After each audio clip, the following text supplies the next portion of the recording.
सोबत आता आहेत शिवसेनेच्या नेत्या मनीषा कायंदे आपल्या सोबत आहेत। मनीषाजी, स्वागत आहे तुमचं जय महाराष्ट्र मध्ये। आज निवडणूक आयोगाची एक पत्रकार परिषद आयोजित करण्यात आलेली आहे दुपारी 4 वाजता।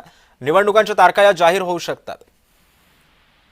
नाही, स्वागत आहे। निवडणुका व्हायलाच पाहिजे आणि नगर परिषदांच्या निवडणुका आटोपलेल्या आहेत, त्यातल्या काही थोड्या राहिलेल्या आहेत आरक्षणाच्या विषयावरून। आणि त्यामुळे जे नगरसेवक निवडून आलेले होते त्यांच्या टर्म संपून आता 3-3, 5-5, 6 वर्ष झालेली आहेत, ते सुद्धा प्रतीक्षेत आहेत, कारण त्यांना या निवडणुकांना सामोरं जायचं आहे।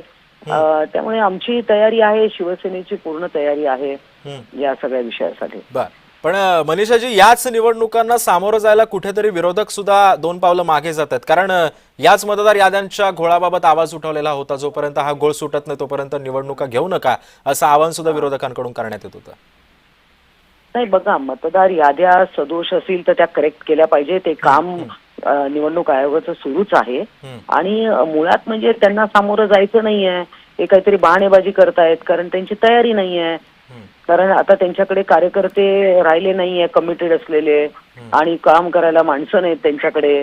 त्याच्यामुळे ते धासावलेले असतील आणि म्हणून काही ना काही कारण काढून निवडणुका नको, मतदार याद्यांच्या बहाणा करून ते सगळं करतायत।